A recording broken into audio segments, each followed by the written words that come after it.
Bismillah. Assalamualaikum warahmatullahi wabarakatuh.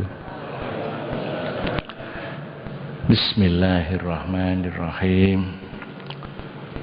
Alhamdulillahil qail. Subhanalladzi khalaqal azwaja kullaha mimma tumbitul ardu wa min anfusihim wa mimma la ya'lamun. Asyhadu an la ilaha illallah wahdahu la syarikalah wa asyhadu anna Muhammadan abduhu wa rasuluh. Allahumma salli wa sallim wa barik ala sayyidina Muhammad wa ala alihi wa sahbihi ajma'in, amma ba'd.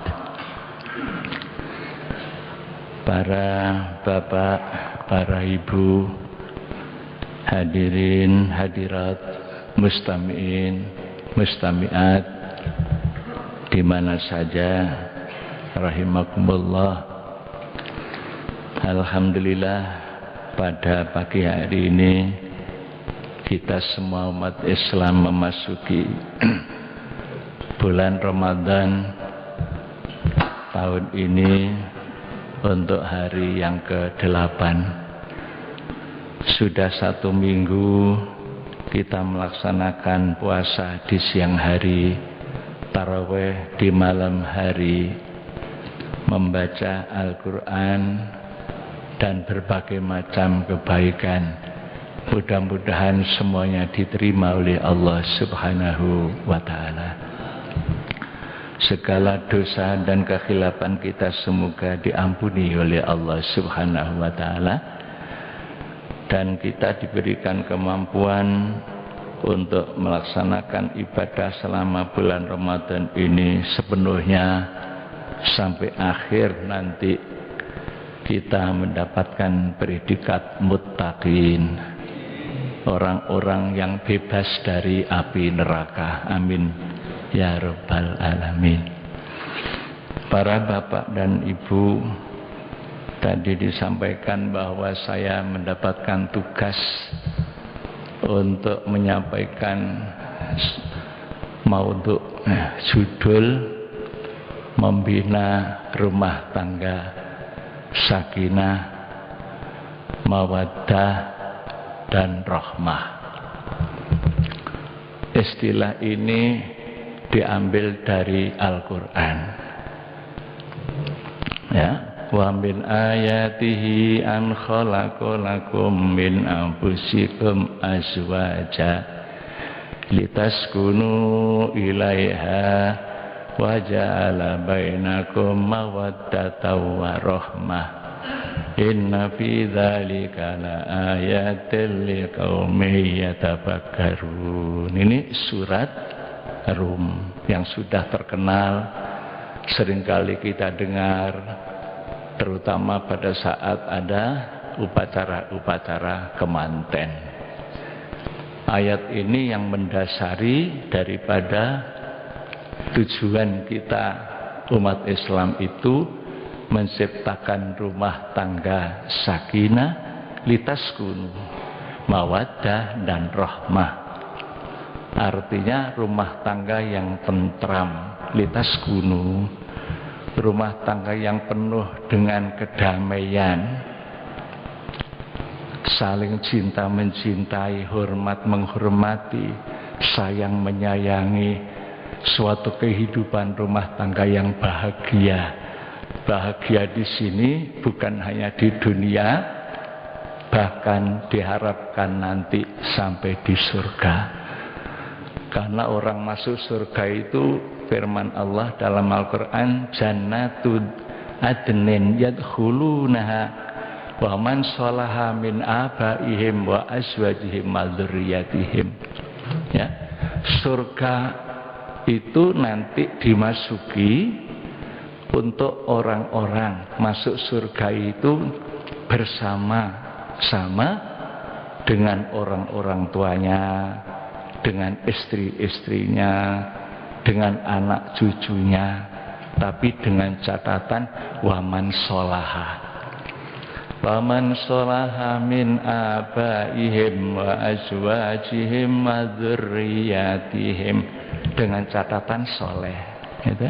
Kata Allah begitu. Jadi nanti rumah tangga yang bahagia itu terdiri dari suami, istri dan anak-anak akan kumpul di dalam surga. Inilah harapannya begitu. Namun para bapak dan ibu, untuk menempuh perjalanan membentuk rumah tangga bahagia selamat dunia sampai akhirat itu tentunya membutuhkan petunjuk-petunjuk, ya. Nah, petunjuk-petunjuk inilah yang harus dipelajari oleh umat Islam, baik itu dari Al-Quran, firman-firman Allah, ataupun juga di petunjuk dan apa yang dilakukan oleh Rasulullah. Tanpa memperhatikan Al-Quran dan sunnah Rasul, mustahil rumah tangga sakinah mawaddah rahmah itu bisa tercapai, mustahil. Karena istilah itu dari Al-Quran. Maka bagaimana menciptakannya rumah tangga sakinah mawaddah rahmah kalau bukan dari Quran? Tidak mungkin. Oleh karena itulah maka kita umat Islam harus ngaji, gitu. Harus mengerti tuntunan agama yang difirmankan oleh Allah dalam Al-Quran maupun disabdakan oleh Kanjeng Nabi. Kalau tidak ngaji, tidak ngerti, mana mungkin. Itulah sebabnya Kanjeng Nabi dawuh, idza aradallahu bi ahli baitin khaira, apabila Allah menghendaki rumah tangga suatu keluarga itu baik, ya, rumah tangga sakinah mawaddah dan rahmah tadi itu, apa yang dilakukan oleh Allah? Faqahahum biddin, mereka dimengertikan tentang agama, itu. Jadi semua mengerti agama, semuanya ngaji, gitu. Bapak seneng ngaji, ibu seneng ngaji, anak-anak juga diajak ngaji, semuanya mengerjakan agama dengan baik, maka rumah tangga sakinah mawaddah rahmah akan tercapai. Loh, kalau sekarang bapak tidak pernah ngaji sehingga tidak ngerti agama, sholatnya arang kading, ibu juga begitu, puasa tidak puasa, anak juga begitu, pinter laptop tapi gak bisa ngaji Quran, mana mungkin, tidak bisa. Maka dari itu tidak ada jalan lain kecuali ngaji. Barang siapa yang sudah ahli ngaji, rumah tangga akan tentram, penuh dengan kedamaian. Nah, di antara petunjuk-petunjuk Allah dalam Al-Quran, di dalam rangka menciptakan rumah tangga yang sakinah mawaddah rahmah itu apa? Di antaranya adalah satu, pada saat menikah, ya, pada saat menikah itu harus memilih jodoh yang baik, gitu. Memilih jodoh yang baik, jangan sampai memilih jodoh yang tidak baik, ya. Kemudian kalau kita mencari menantu juga sama, harus mencari menantu yang baik. Sebab apa? Jodoh yang baik itu nanti akan diajak untuk menciptakan rumah tangga yang baik. Kalau dia itu tidak mencari pasangan atau jodoh yang baik, ya tentunya sulit bisa diharapkan, ya. Demikian juga kalau kita ingin menciptakan anak kita nanti itu membangun rumah tangga yang baik, sakinah mawaddah rahmah, tidak akan berhasil kalau kita ngawur di dalam mencari menantu. Begitu kata Allah dalam Al-Quran, ya, kalimatnya wa angkihu, nikahlah, ya, wala tangkihu, jangan kamu sekalian menikah. Itu kalau tangkihu, yaitu wanita-wanita musyrikah, wanita yang musyrik, bukan wanita yang beriman kok dinikah. Itu wala tangkihu, ya.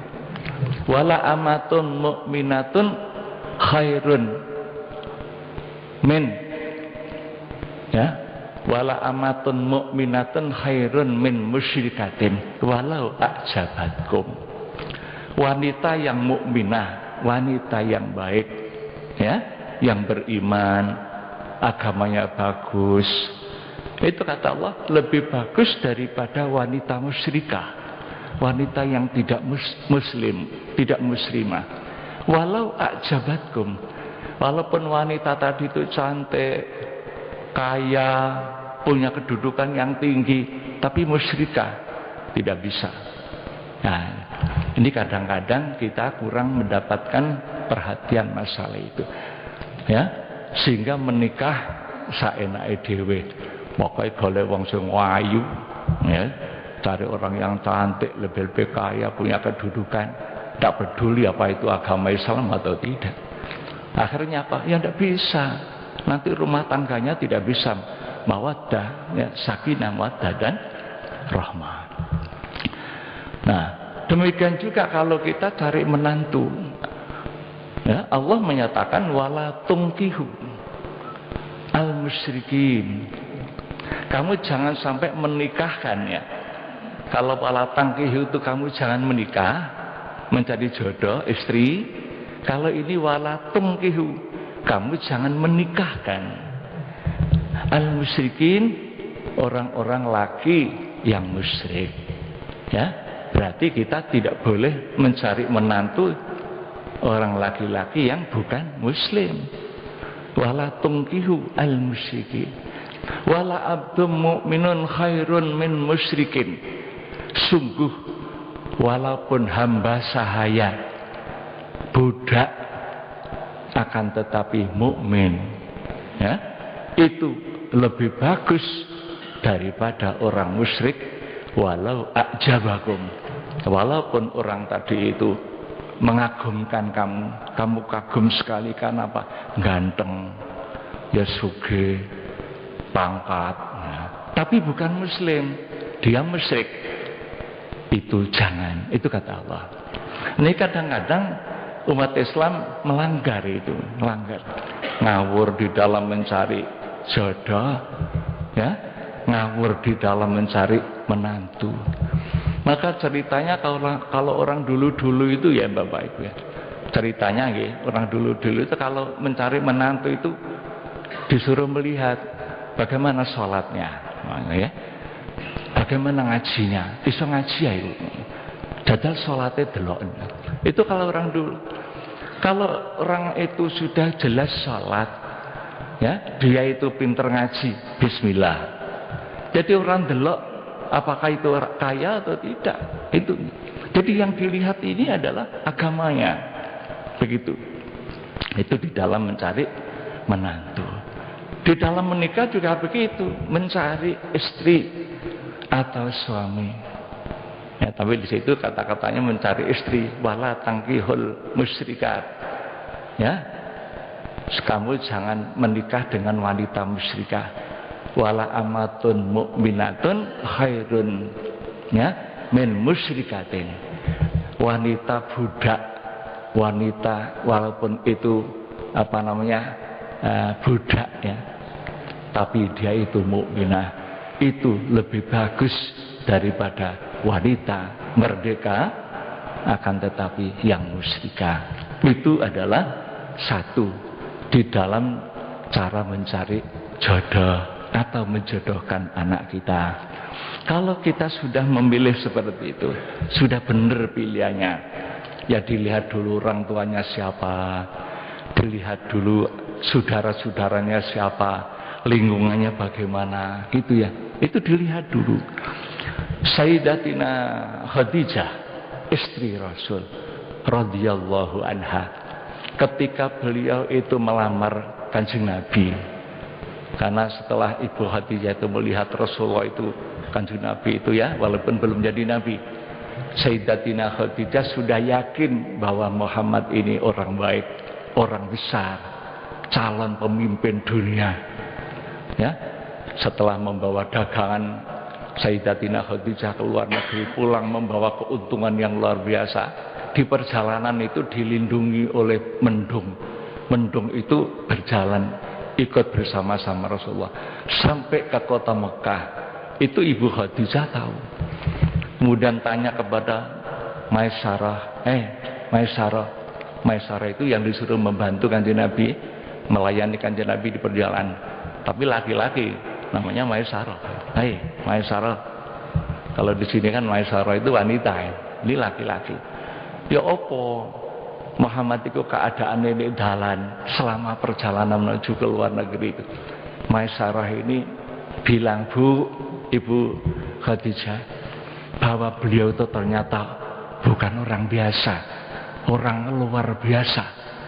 Sampai saya ketemu dengan seorang pendeta namanya Nasturo pendeta. Beliau itu melihat ada mendung berjalan mengikuti kami bersama Rasulullah, bersama Muhammad itu, maka pendeta Nasturo ini yakin bahwa Muhammad ini adalah calon seorang pemimpin dunia. Saya dipesan, hati-hati kamu, ya, kamu supaya ikhlas di dalam melayani. Muhammad ini adalah calon pemimpin seluruh alam, gitu ya. Apa matanya itu ada kemerah-merahan? Coba kamu lihat, Kanjeng Nabi itu matanya sangat indah, pemandangan penglihatannya sangat indah. Oh inggih wonten, ya. Apakah di punggungnya itu ada stempel khatamun nubuwah, ya? Kemudian Maisarah mengatakan benar bahwa di punggungnya itu Kanjeng Nabi itu ada stempel namanya khatamun nubuwah, ya, daging yang timbul dan bercahaya. Kemudian Nasturo pendeta tadi itu yakin karena beliau melihat di dalam kitab-kitab suci sebelumnya itu ini adalah calon seorang nabi seluruh alam, ya. Maka Maisarah dimatur sama Ibu Khadijah seperti itu, saya dipesan katanya. Maka Sayyidatina Khadijah timbul rasa cinta, ya, karena melihat kebaikan dan kemuliaan daripada Nabi Muhammad. Akhirnya memutuskan Ibu Khadijah ini untuk melamar, menyuruh temannya seorang wanita datang pada keluarga, kepada Kanjeng Nabi Muhammad SAW. Kanjeng Nabi ditawari, apakah mau apabila Anda itu ada orang wanita yang minta Anda itu menikahi. Siapa itu? Ya Ibu Khadijah. Nah ya. Kemudian Kanjeng Nabi matur sama paman-pamannya. Kemudian paman-paman Kanjeng Nabi musyawarah, ya. Paman-paman ya, Abu Talib, ya. Kemudian Abu Lahab, kemudian Sayyidina Hamzah musyawarah, ya. Paman-paman ini musyawarah, ya. Bagaimana Khadijah itu kalau menikah dengan Muhammad? Maka mereka menilai Khadijah ini adalah wanita yang cantik, satu. Yang kedua, Khadijah ini wanita yang kaya raya, dua. Yang ketiga, Khadijah ini adalah wanita yang berakhlak mulia, agamanya, imannya kuat. Walaupun waktu itu belum ada Islam, Kanjeng Nabi belum itu jadi rasul, tapi bukan berarti orang itu tidak beragama. Jadi pada zaman jahiliyah itu ada orang baik-baik. Abu Talib, Abdul Muttalib itu orang baik-baik, ya tak? Nah, kemudian kedudukan sosialnya dia adalah orang mulia. Paling tidak ada 4 hal ini, ya. Mereka akhirnya sepakat, setuju. Maka kan Abu Talib lah yang datang ke keluarga Ibu Khadijah untuk melamar, meminang, menyatakan bahwa keponakan saya Muhammad ini adalah orang mulia, anak cucu orang-orang mulia, ya. Disampaikan semuanya, maka diterima, ya, lamaran itu diterima.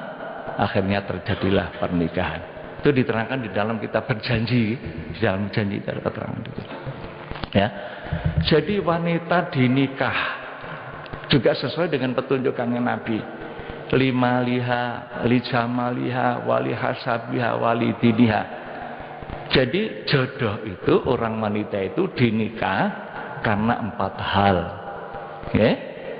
Cantiknya, kayanya, hartanya, kedudukan sosialnya, hasabah, kemudian agamanya, ya. Nah, kalau keempat-empatnya ini boleh, alhamdulillah. Tapi mencari orang yang keempat-empatnya itu boleh itu kan jarang, angel. Ada orang kaya tapi tidak cantik, nah itu ya. Ada orang yang cantik, kaya tapi moralnya bejat. Ini maka Kanjeng Nabi memberikan petunjuk, setidak-tidaknya adalah masalah agamanya. Fadfar bidatidin taribat yadak. Carilah jodoh karena agamanya. Ya, kalau sudah masalah agamanya baik, seperti orang dulu-dulu tadi itu, sembayangnya ya apa, ngajinya ya apa, sudah bismillah. Masalah lain-lain itu kan hanya titipan sementara, harta titipan sementara, ya. Kemudian cantik, ganteng itu juga hanya sementara, ya. Pangkat juga hanya sementara, tapi agama ini adalah dibawa sampai mati. Fadfar bidatidin, Anda akan untung. Jadi orang yang mencari jodoh berdasarkan karena agamanya akan beruntung. Selamat dunia akhirat.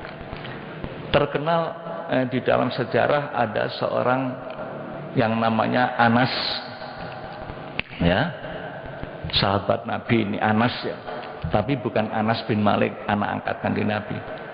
Ya, orang-orang dulu itu kalau menikah itu kan belum kenal ya. Orang tua pun juga ya tidak memberitahukan pada anaknya, kan gelem tak nikahno. Anak itu mesti mau terus bapak manut, itu orang dulu. Ya tak? Entah siapa jodohnya, terserah orang tua ada. Itu zaman dulu. Sehingga ceritanya orang dulu itu kalau menikah, kemudian terjadi pernikahan, duduk di pelaminan, ya, di kuade. Itu belum kenal siapa istrinya, belum kenal. Itu kalau dulu baru tahu pada waktu ini gitu. Ini namanya Anas ini begitu dinikahkan, kemudian ada di pelaminan itu dia melihat istrinya, kok ireng, gitu. Istrinya itu tidak cantik. Ya, oleh karena istrinya tidak cantik, dia gundah gulana. Wah, susah, berat. Gimana ini? Ya tak? Namun setelah selesai upacara kematian, melihat Anas ini susah, maka istrinya itu datang. Nah, istrinya ini pinter. Apa katanya? Ya Anas, innal khaira kaminun fisyar, la tahzan. Anda tidak usah prihatin bahwa kebaikan itu bersembunyi di dalam kejelekan. Apa itu maknanya? Bahwa kebaikan itu bersembunyi di dalam kejelekan. Walaupun artinya begini, walaupun saya ini elek, gak ayu, tapi njobotok, di dalam belum tentu jelek, katanya gitu ya. Innal khaira kaminun fisyar. Nah, kata-kata mutiara dari istrinya ini masuk ke dalam hati Anas. Iya ya, ternyata bojoku kok iso ngaji, Pak. Iso cara Arab barang gini. Wong wong Arab. Ya. Oh. Ternyata istri saya itu menyimpan keindahan. Yang jelek itu bukan hanya lahirnya, dalamnya tidak. Maka timbullah di dalam hati Anas ini rasa terharu, ya. Akhirnya timbul rasa cinta. Inilah namanya cinta yang asli, yaitu cinta yang timbul sesudah nikah. Kalau sekarang kan tidak, wong durung apa-apa wis dietet-etet, diajaki ngalor ngidul karo-karuan, belum nikah. Itu akhirnya berangkat 2 orang, pulangnya 3 orang. Jare bola tapi ireng, gitu. Jare sekolah tapi ireng gitu. Itu kan kadang-kadang gitu ya.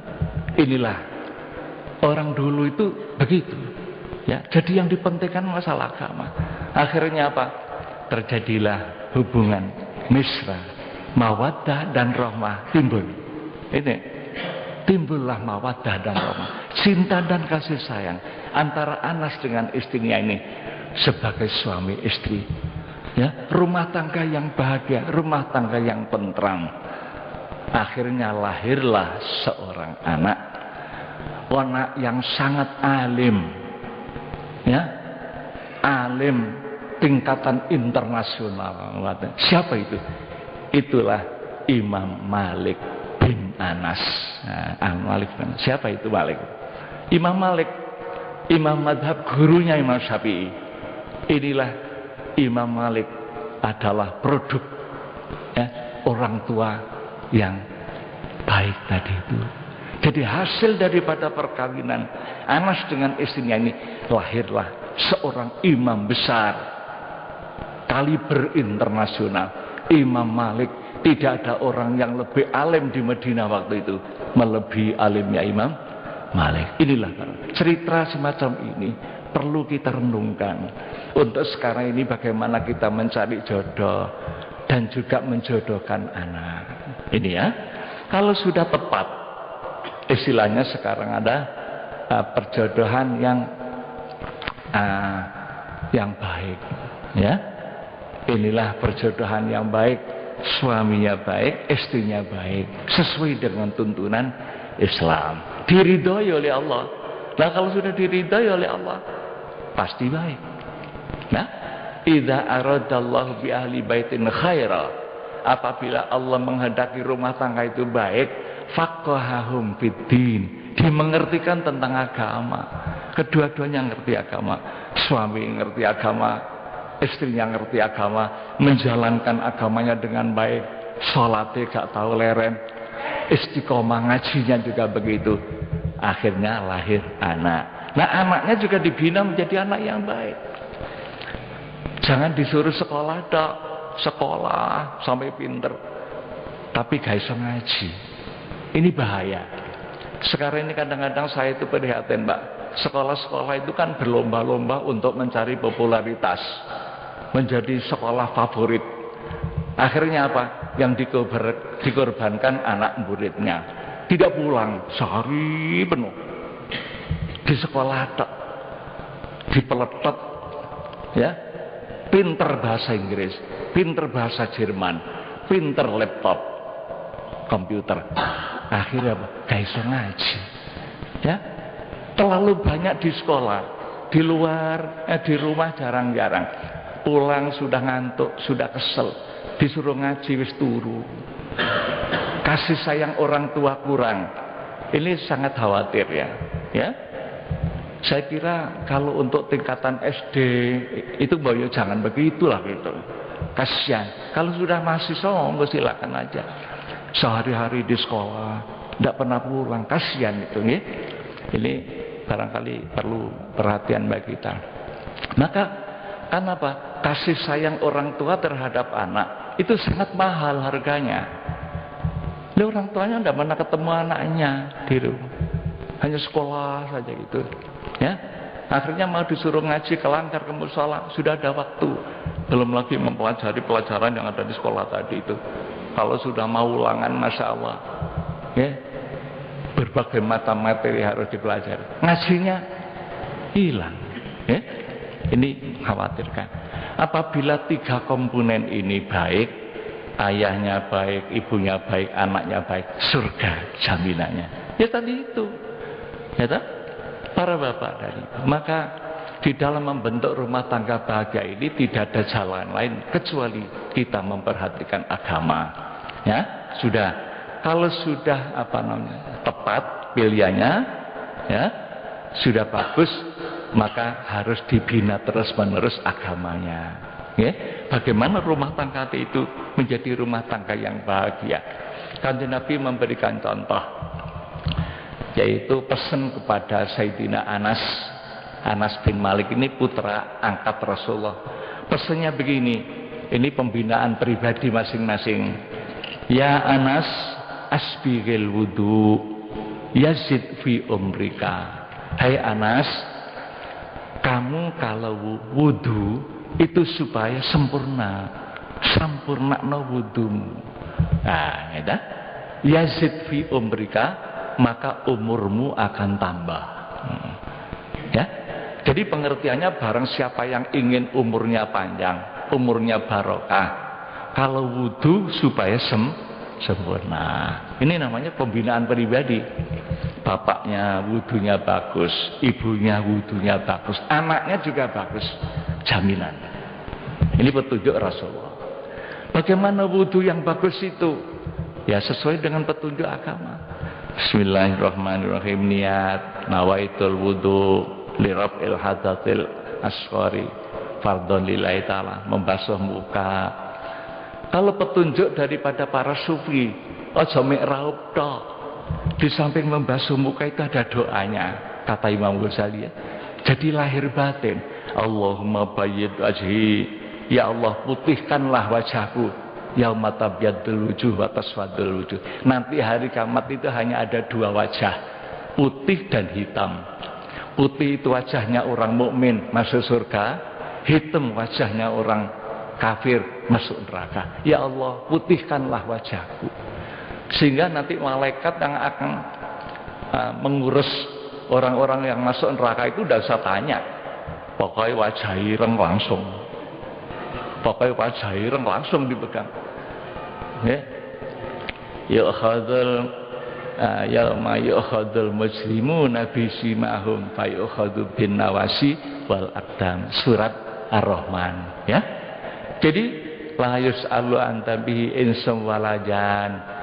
Manusia dan jin tidak usah ditanya sampai niki dosa napa, enggak usah. Ya, malaikat tinggal melihat aja tandanya. Ya, yu'raful mujrimuna bisimahum. Mereka sudah diketahui tanda-tandanya orang tidak mukmin itu wajahnya hitam. Fayu'khadhu bin nawasi wal aqdam, dicekel bun-bunane ambek delamaane langsung dilemparkan ke neraka jahanam. Hadhihi jahannamul lati.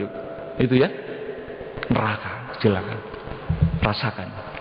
Maka wudu itu menurut Imam Ghazali ana dongane.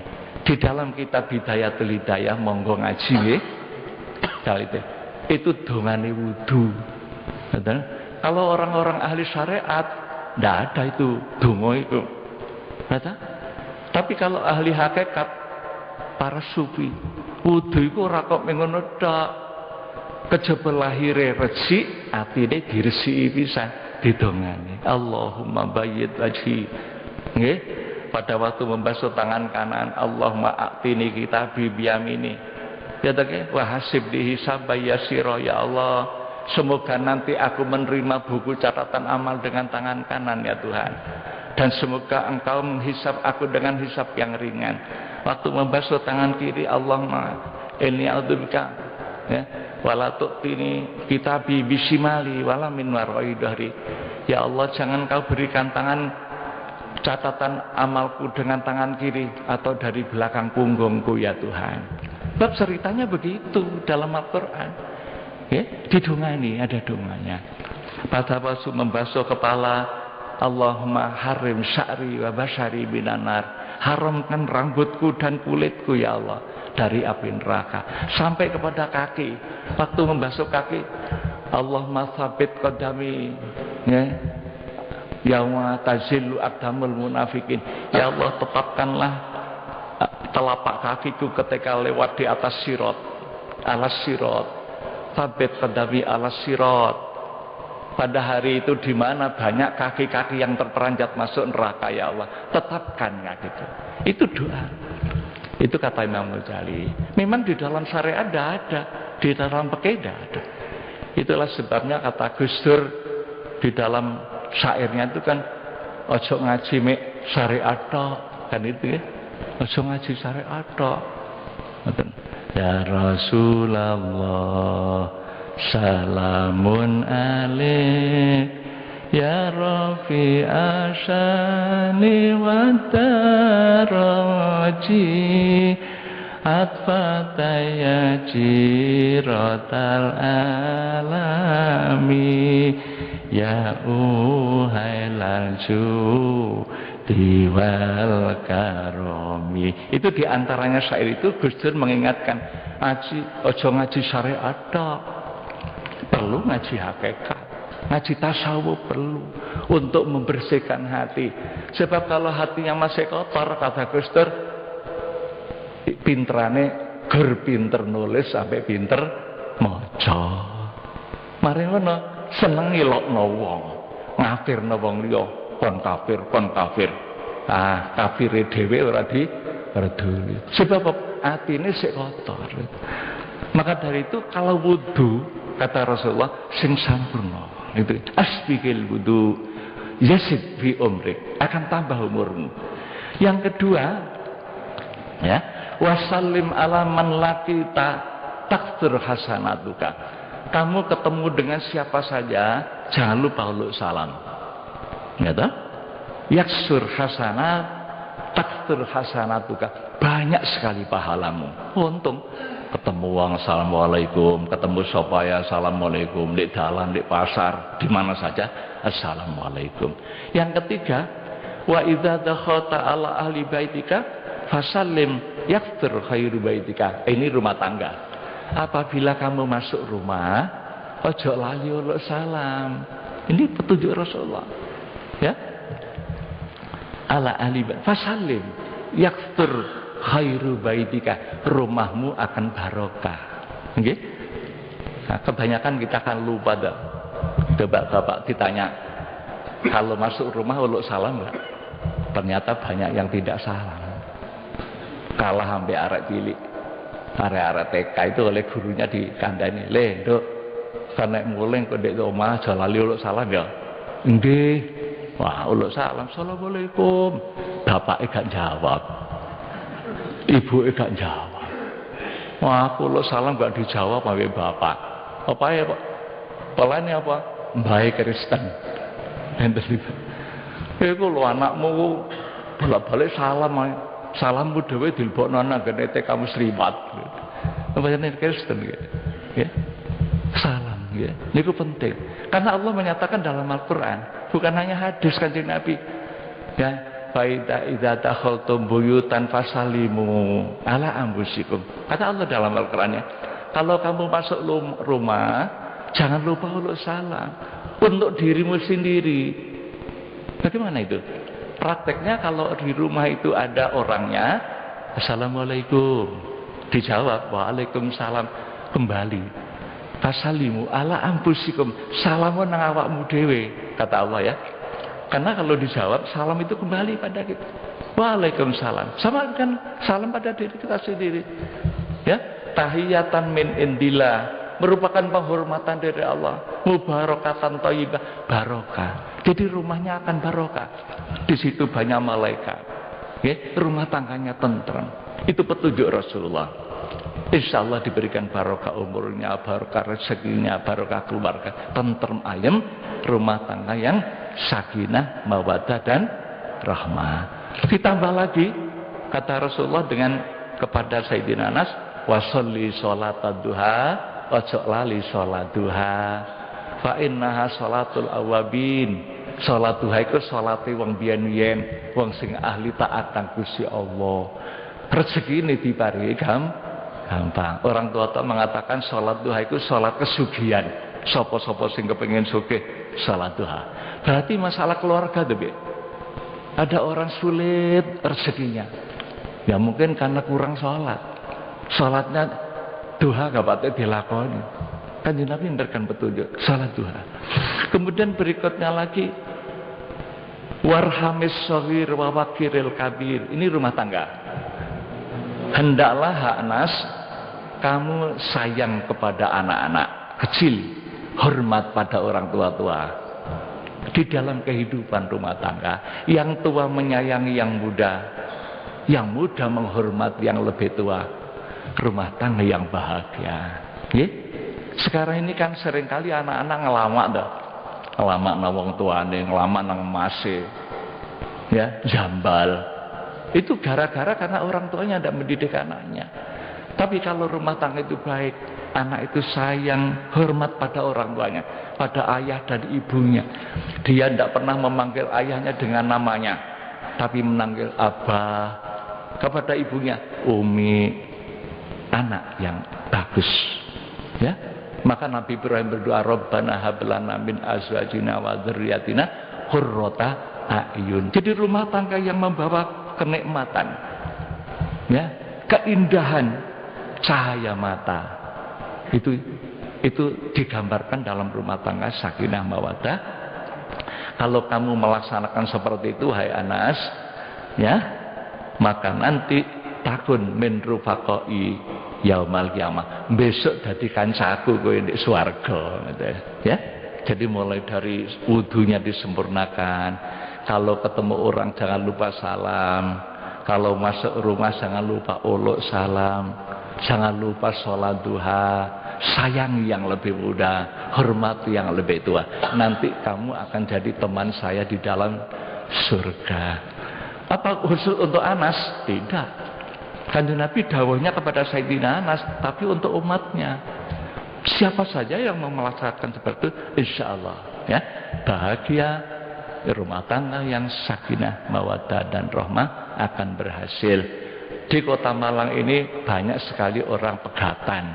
Seringkali saya sampaikan nih Pak ya.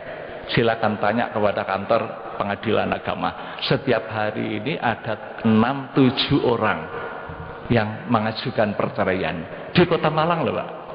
Saya sudah matur sama Pak Penny, ada pemerintah daerah, Pak, ini harus dicarikan jalan keluar.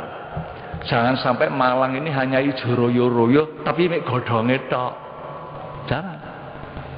Harus dicarikan jalan. Ya. Sejahtera, indah, bagus Kota Malang, tapi rumah tangganya berantakan. Apa artinya itu? Ini harus dicarikan jalan. Kok banyak orang pegatan Pak ini? Saya tanya kepada Bapak Pengadilan, Ketua Pengadilan Agama, berapa Pak 1 tahun? Terjadi perceraian di Kota Malang ini lebih 2.000 1 tahun Pak. Padahal 1 tahun itu cuma 360 hari. Dibagi, ya, ini 2.000 ya, 2.000 dibagi 360. Ketemu sekitar antara 6 sampai 7 rumah tangga setiap hari yang cerai. Berarti terancam anak-anaknya, ada yang anak 2, anaknya 3. Apa sebabnya? Enggak ngaji. Mengenai jawabannya itu karena mereka tidak peduli sama agama. Kalau memperhatikan seperti para jamaah yang seneng jamaah ke masjid-masjid, oh insya Allah tidak sampai begitu Pak. Insya Allah masih bisa diatasi, sebab malaikat datang ke rumah itu untuk memberikan kabar gembira, ya, sok tukaran dan sebagainya. Itulah para bapak ibu, sekedar apa yang bisa saya sampaikan, walaupun petunjuknya amat banyak, namun itu saya kira saya anggap sudah cukup mewakili.